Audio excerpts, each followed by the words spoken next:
Hello and welcome to the Durham Talents channel. My name is Jesse Durham. Today's episode is going to be another book review conversation that I had with my good friend Jay Du from the Banking Bros. We were in studio Greer, South Carolina. We had a good conversation about how that impacted our trajectory in becoming our own bankers, or how it augmented it and added to what we were already doing. So I hope that you enjoy the conversation. It's time to think and grow rich, ladies and gentlemen. Coming up next on the Cash Compound Podcast.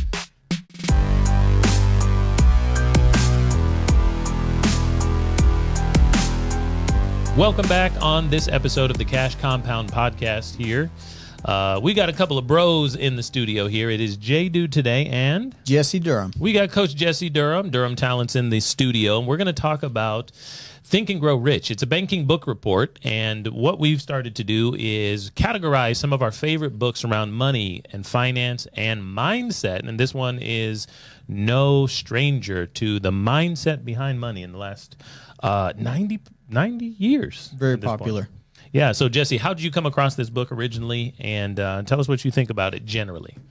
Basically, when I began to have what I would call my personal growth and development awakening, I think I wrote 2015 was when I had bought this book, and then in that same year, I read it the same year that I bought it. So 2015, when I was just open to the idea about reading books on money and personal growth and development and business and all different kinds of things of that ilk. I love it. This book is very interesting to me because of the way it ended up being compiled. So, ladies and gentlemen, if you don't know the story, it's written by a man named Napoleon Hill, who was a clerk, a secretary of sorts, and he was not rich and famous anywhere near his compiling and research behind this book. You may know the name now, right? A lot of us do. And because he's written others. Yeah, and a lot of them are studied over the course of the Industrial Revolution, and when you could really make a lot more money, I guess, prior to, the Industrial Revolution in the Western world and here in North America, there was a lot of people who were not able to actually make 10 times, 20 times, 50 times and leverage and produce beyond their own means because shipping and industry wasn't built that way, right? A lot of it was agrarian prior to that, right? So you have your own homestead, right? Something you love, Jesse, right? I do. You got your own homestead, and you and yours are taking care of you and yours, or else you're going to starve, right? And that's really all it was in the American, the early 200 years, the colonies and the expansion westward and things like that. But here's what happened, man. After that war in the middle of the 19th century, they started doing some crazy stuff with coal and oil and steam and stuff like that. Really started changing what people could produce. Yep, and then you did have these outliers, these exceptional people that were the study of Napoleon Hill over these 25 or so different years. That was the commission was, hey, let's figure out for the layman, for the common person, let's go ahead and figure out what's behind these success stories of these great folks, these Thomas Edisons, and there are several others. And which version do you have? I mean, So I actually have what I believe is a second version where some more recent characters that we would know were interjected instead of perhaps the Henry Fords and the Wilbur Wrights. There were some other more recent characters put into this version that I have. Looks like you and I have the same one. So the Michael Jordans, of the world who've just been exceptional in their space. But either way, 25 years of study and work to compile this information by studying the outliers of that time.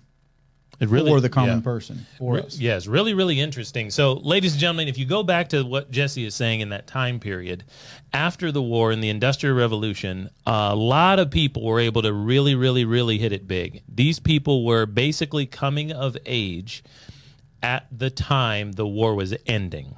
So they were basically born around 1830 to 1840, 1845. So they're hitting young man energy status around the time of the end of that Civil War. That's a good way to put it. Yeah, I mean, right? Young man energy at that point. And they got themselves into business and into positions and really manipulated the world to I don't know how it is. So it makes me think of The Secret.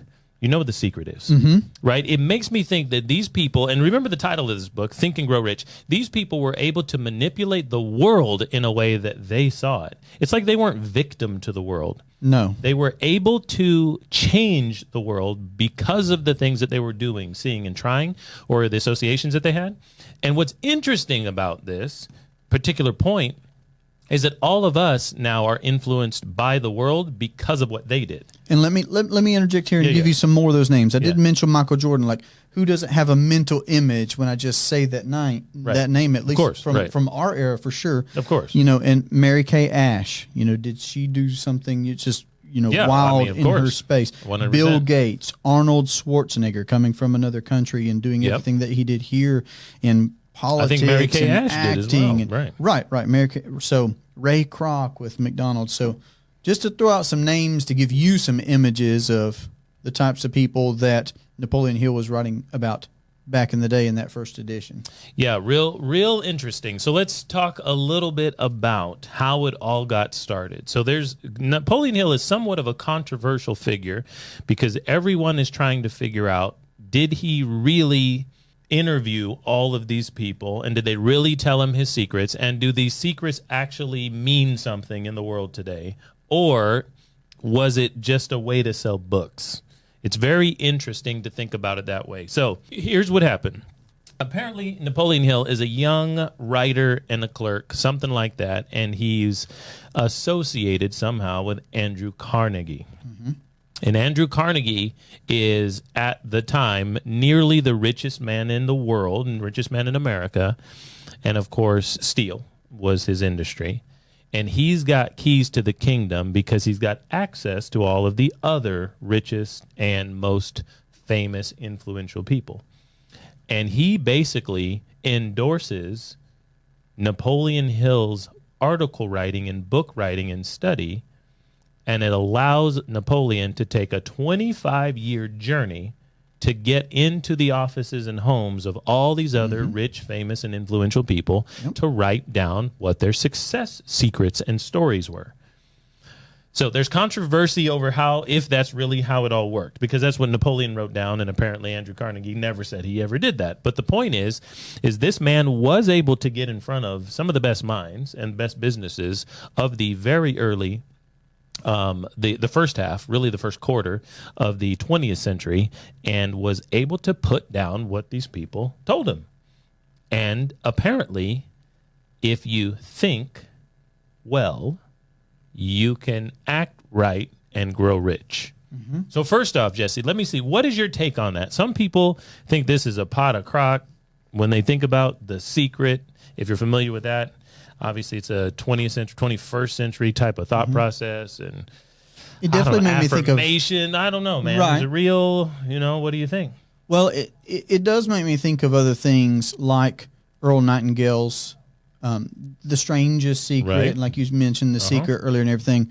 You know, I always look at everything with a biblical perspective myself, and Scripture says that as a man thinketh, so is he. So there's no question in my mind that how we think matters. Okay, right. Period.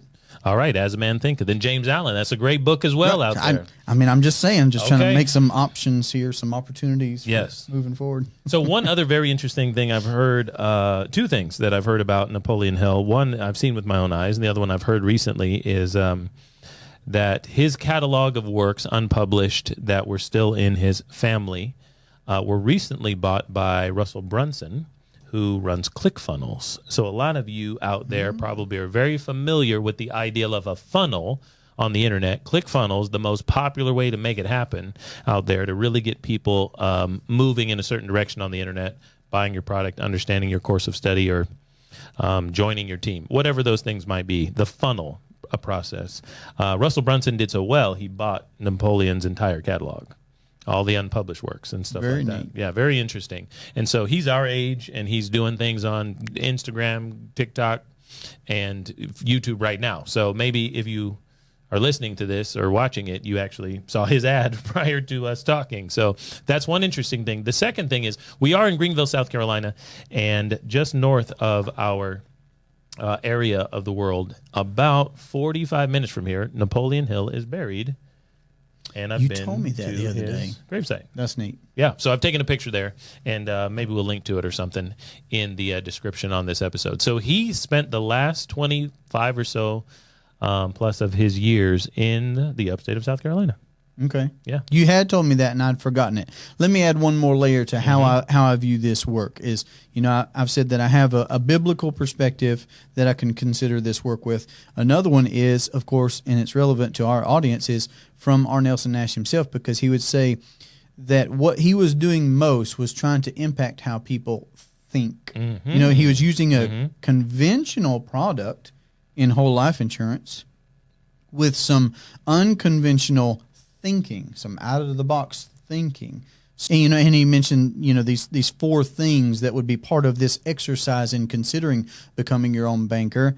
And the first one, and the most important one, he said, was imagination. Imagination. Right. And that actually also happens to be one of the 13 steps in the Think and Grow Rich progress towards becoming rich. Yes. So it is all about thinking. There we go. So but let's get into some of these here. But as soon as we do, we have to make sure we don't leave you hanging with the imagination only. Ladies and gentlemen, if Napoleon Hill was able to get in front of the best minds of the late 19th and earliest 20th century, and these are mega rich people, mega rich. John D. Rockefeller is worth, in some people say, something like 3 or 4 times what in cash with monopolies and oil and business and things that like people like Elon Musk is worth. So if that were true and he was able to sit down with those guys and get their thoughts on paper, don't you think you might want to at least dive in and read the book? Worth considering. Yeah, you might want to consider it. So that's all we're saying for that part. But let's get into some of the things that he said. Remember, it wasn't do and grow rich, ladies and gentlemen. It wasn't be, it was think and grow rich. So, Jesse, what are some of those principles that he put down in the book? This is not an exhaustive overview of everything that's in the book. No. There's good, bad, and ugly in there because there's some, what most people would consider pretty weird stuff now. You wouldn't write about weird. this. I thought it was weird stuff when I first picked it up in 2015. Thought it was weird stuff. Right, but there are a lot of good things. So let's get to some of those principles, shall we? Yeah, and plenty of them are common sense. His first step, is the concept of desire. Now, that one immediately made sense for me, and I heard it put this way in a business seminar one time, where somebody was relating the analogy of courtship, and I was like, okay, I got you, because I can remember courting my now wife. We'll be celebrating 23 years together this year, 16 years married. So we courted all through high school and college, and I still remember the desire that I had to spend as much time as I absolutely could pursuing that endeavor, right? Yeah. Oh, yeah. Of getting to know her and making her mine. So for me, the desire is because, and he starts with that because if the desire is not there, there's nothing to follow that anyway. Right. There you Right? go. So that concept of a burning desire. All right, no comment on that. Right. I mean, that's one of my favorite ones, and I believe everybody has their gifts. And again, let me give an application here. We encourage people with the save and spend system to be able to add that step to what it is they're already doing. So you already have your desires, you already have your gifts, your experiences, your backgrounds, your abilities, and by adding that step of becoming your own banker in that thing, you're pursuing your desires. We don't tell you what to do. We're just here to be your biggest cheerleaders and being successful in a massive way at what it is that you're doing. So that one made a lot of sense to me, and I just handpicked some of these. That there are 13, like I said. Right. Another one that stuck out to me was the step on faith.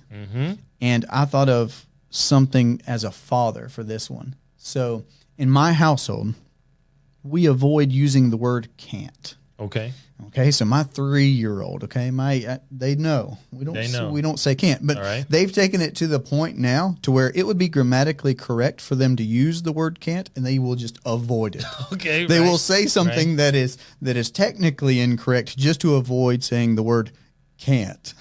I mean, it's funny, but still, having a faith in that desire, because that's faith being built on the desire that you have, whatever that is. Love it.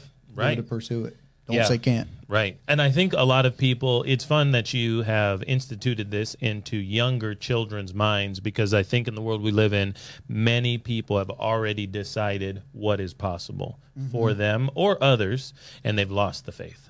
They've lost the faith in their imagination. They've lost the faith in their desire. Those are childhood dreams. Those are things that we can't possibly do now. Or, heck, it may have been possible at one point, but now it's not something that's attainable. Whatever it is, right? It might be monetary, but it might be physical or anything else. I'll tell you one that's hard for me that I've kept the faith and the desire for, but it's hard every single day to get back into the rhythm of one day I just might be able to, and that one is actually being able to do the splits. Okay. Yes, be able to be limber and flexible enough to that Wow. and do the splits. So I have not lost the faith yet, but it's tough. It's tough to keep that dream alive. So maybe I need to hang out with your kids and they can help me. I was going to say that's going to be one of those things I might have to see to believe. Okay, right. I mean, I don't question it, but that doesn't mean I don't want to not see it. So, All right. Well, all right, how about this? faith is the substance of things hoped for, the evidence of things not seen. seen. You got to First, see it in your I'm- mind's eye first. I'm with you there. Okay, All right, so yeah. let me ask you this, because you brought up the concept of imagination again, and I've already said that that's one of the chapters. I think it's his 5th step.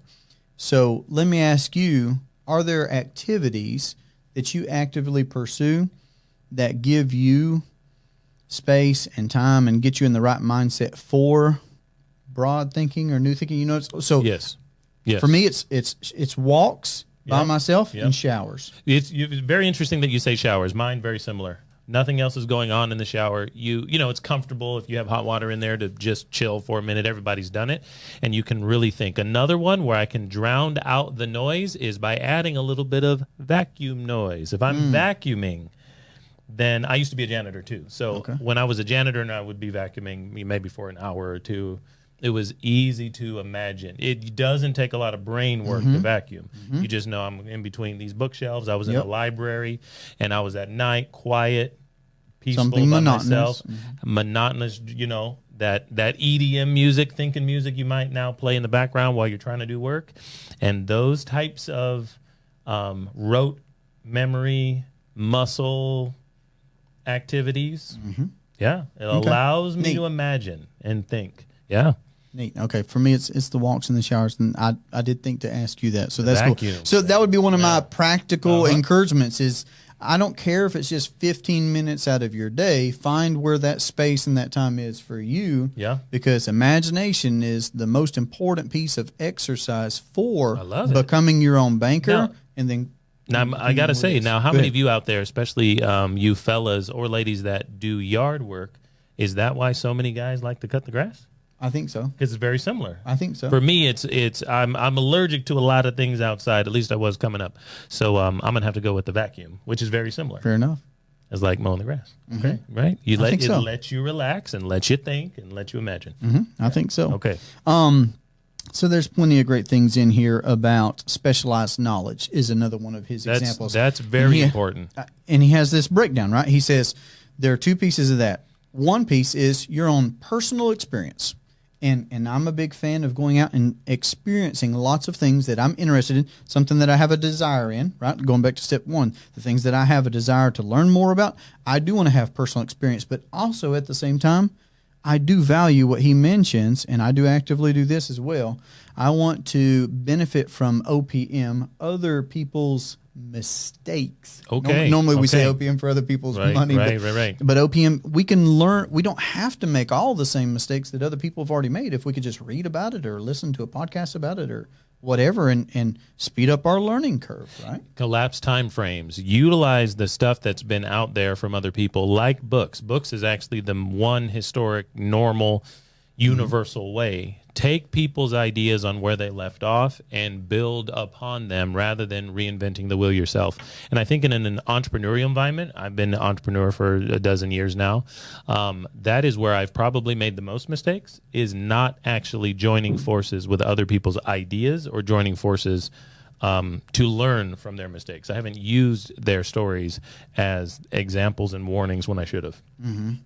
Yeah, it's a great opportunity that's accessible to everybody. You can just get you a library card for nothing. There you go. Right? There you have all kinds of access. Which is Carnegie's contribution to the American world. Isn't that neat? Right? He left all that money in philanthropy for libraries. There's one in your town.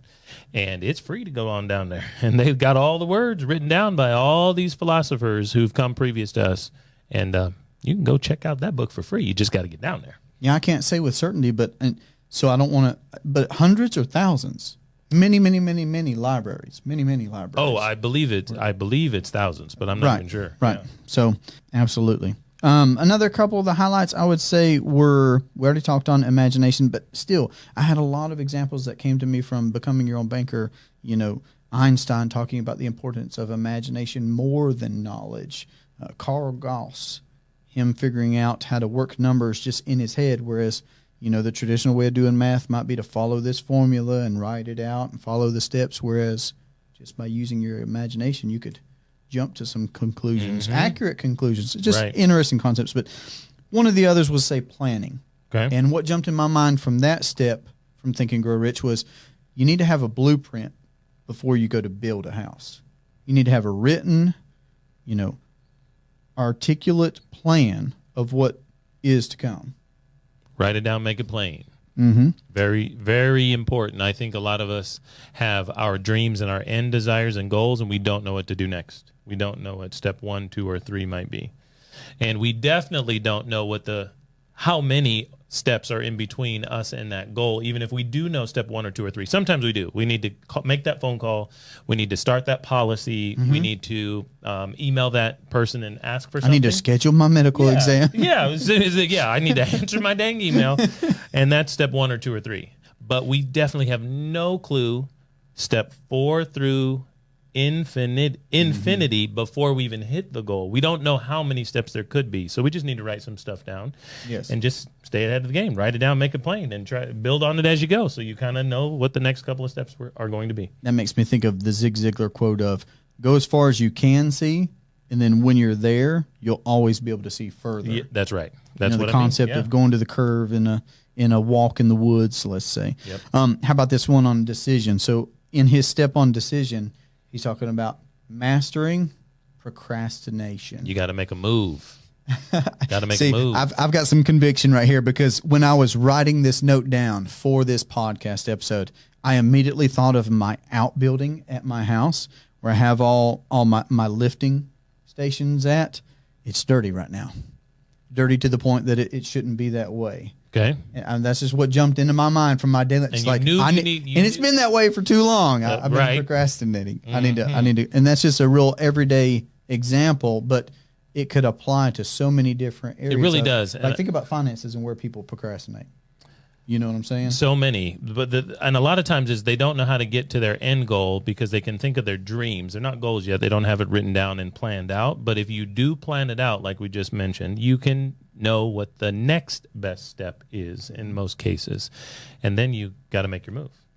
Just make your move. And no, you won't be there. Know that it might be a little off course, but you can course correct. We're going to take this walk in the woods. And just don't procrastinate. Just keep going.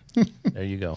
There were some other great ones that, I like the word persistence. He's got a whole step on persistence. Again, I actually thought about my lifting when it came to that. Let's say I'm on this plan.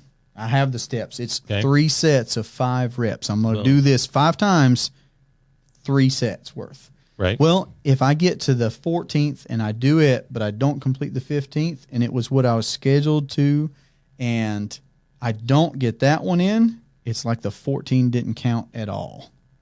It's like you've got to be persistent in what you're doing. Finish the job. I like it. Keep on going. Okay, now there's one that I wanted to. We started to talk about this one. Tell me. The mastermind. Okay, the mastermind step. And this is the one that kind of starts getting weird. It's not the last one that's going to be weird. We got another. The idea of inviting dead people into your mind? Yes, but Napoleon Hill talks about bringing in the philosophical mastermind, the board of directors, you might say. I know somebody who was a mentor in a Christian camp environment that I was a part of as a young college student. and he talked about his spiritual board of directors. When he had to make moves at his nonprofit or in his personal life, he kind of had this board of directors for X or for Y. And think of it like that. But the thing that starts getting weird for a lot of people, I'm a reader, I'm a thinker, but inviting in people who don't know you, who have been dead. Okay, so you can have a board meeting with the Abraham Lincolns of the world, the Thomas Edisons of the world, which of course Napoleon would have met, and he did meet, or the ancient Greek, Roman philosophers, or maybe presidents that you admire or something. In American culture, we talk about presidents a lot. So what the heck is your take on this one? Well, I was getting ready to ask you to go ahead and name me, I don't know, 5 or so of okay, I will. That'd be interesting to know, I think. I was trying to pin you up against the wall, but I do think that in certain aspects of what I do, and I'll tell you mine. in certain aspects of what I do, I would actually put Frederick Douglass in this category. He wrote a lot, number one, so we can tell what he thought. Right. And we can extrapolate how he might have interpreted some situation in my personal life today, or in his world, it would have been a political situation or a social situation. And I mean like a social justice situation or something like that. And we can figure out what we think he would have said, done, or wrote about, because he's got a lot of stuff. So number one, ladies and gentlemen, we got to go back to, you've got to get to a place where you even know what these people would have thought and done, or else you can turn them into people that, no, I don't think Frederick would have been down with, if he voted in your board of directors meeting and you think he would have voted this way, and the rest of us can read all of their work or look at their books or watch them on YouTube or something, and you're like, nah, that ain't it. It's not about us turning them into yes men in our minds. Right, but it's how would they have viewed this situation. So I'll give you Frederick Douglass. Who you got? Well, one that jumped in my mind when I thought to ask you that was King Arthur, which is fictional, so that's interesting. Jesse, how are we supposed to help people out? This is in my mind, but this is in my mind, folks. Okay, and I have read 4 books about King Arthur, so I have some idea. Okay, all right. Well, I'm saying give me the area of expertise. Like what character traits come with King Arthur? Well, he had a character about him that built a pretty cool team that did some, again, fictitious. Yeah, the round table. Some pretty cool things. Right. So that was even a phrase that I planned on using in this podcast, if I haven't already said it, was the concept of round table. You said board of the round directors. Right. Yeah. Right. It's me building out a round table in my mind. Okay. Of different people. All right. Very good. Who else? Give me another one. Who else? I feel like I had a couple in my mind, but then I got busy listening to who you were naming. Well, we'll go back and forth. I'll still give you one. Job. Okay. Job. You and I were talking before we hit record. If I could have some time Job of the Old Testament. That'd be pretty cool. So what character traits or what does he bring to the table? What seat in the round table does he occupy? The one on integrity, I believe. Integrity. Why is that? Remind everybody who wasn't in Sunday school this past week. They forgot. Why was Job? Who was Job? What's going on? The word integrity is mentioned more than once in the story of Job.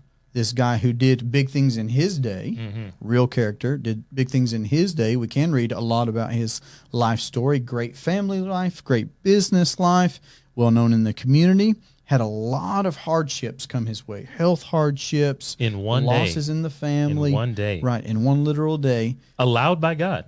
God knew. That's the whole story. If you guys remember, here in the early books of this Old Testament account, the early chapters in the book, God allows for the devil himself to come at Job.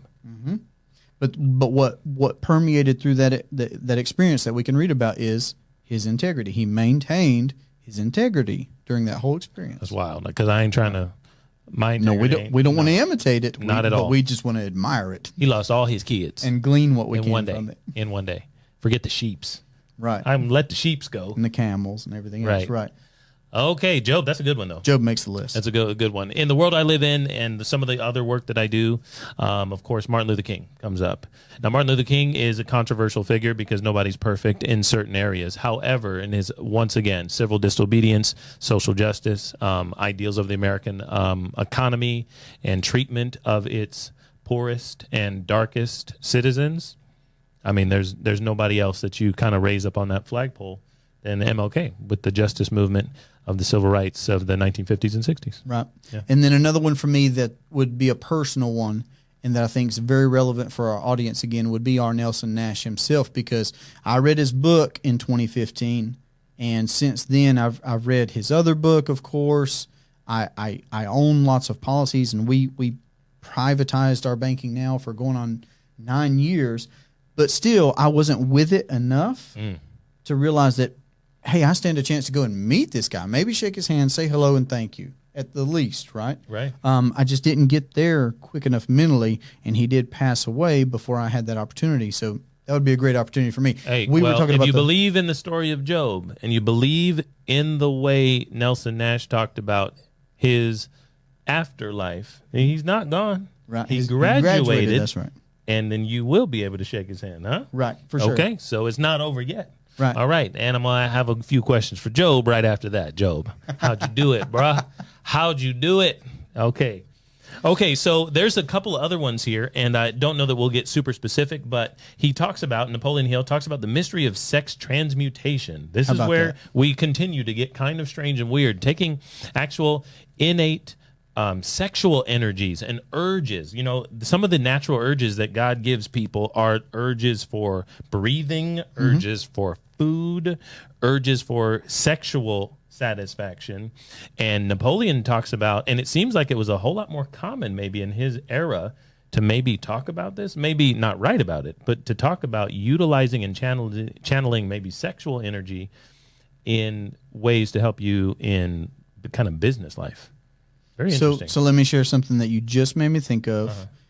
I wasn't thinking about this beforehand, but when you talked about breathing, I didn't expect you to say that. So I know that today people talk about finding your why and finding that desire. So I'm going back again to his first step, desire. Right. When you want something bad enough that you want it more than breathing. You ever heard somebody? Oh, yeah. I know that people have said that. Yeah. I can't attribute it to anybody right now in the moment. But that's what stuck out to me is, okay, that's a very natural thing to want to do, to breathe. You know, you hold me underwater, I'm going to have a very great desire to breathe again. Okay. Right. So you took me all the way back to step one with desire. Very interesting. So sex transmutation could be out there thinking, but just think about something like breathing. Oh, that's so very natural. And yes, if I could direct that kind of energy towards this desire that I have, that makes plenty of sense. I have to do it. It's normal. If I don't have it, I will die. That type of thing. Channel some of that. So I think also like breathing, just like eating, right? Natural, normal thing, and taking that energy and channeling it. So very interesting thought there. And then he talks a little about using your brain. Yeah, using your brain. And the last one is the sixth sense. So if you get all these things kind of in an order, let's say that, then you're going to have an intuition about what to do and what's the right thing for you to do next. I don't think you'd necessarily start at your sixth sense at the beginning. You do need to think about some of these as steps on top of other pieces and how they all go together.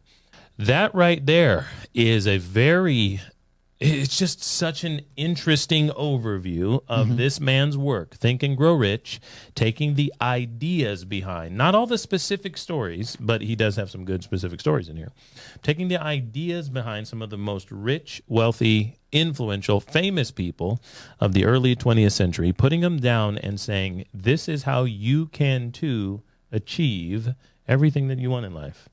I think we should be encouraging everybody to dig into the rich ideas that they can think about to grow personally. There we go. We had to wrap it up like that, ladies and gentlemen. So we hope you enjoyed this episode of the Cash Compound Podcast. We're helping people crack the code to cash flow, and it might also just start where you think and not actually in your wallet or in your bank account, but you might want to start it in your head first. So if you'd like that conversation, that free cash consultation with one of our coaches around the save and spend system, how you can save and spend money at the exact same time, we'd love to talk to you very soon, and we'll see you on the next podcast episode.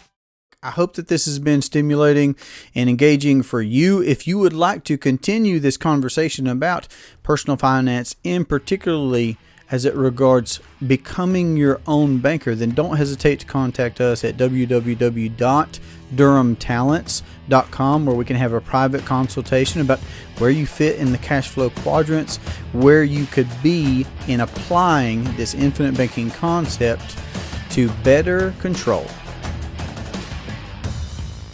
and grow your personal finances. So this has been a great pleasure for me. I look forward to that conversation. Have a great day. Take care.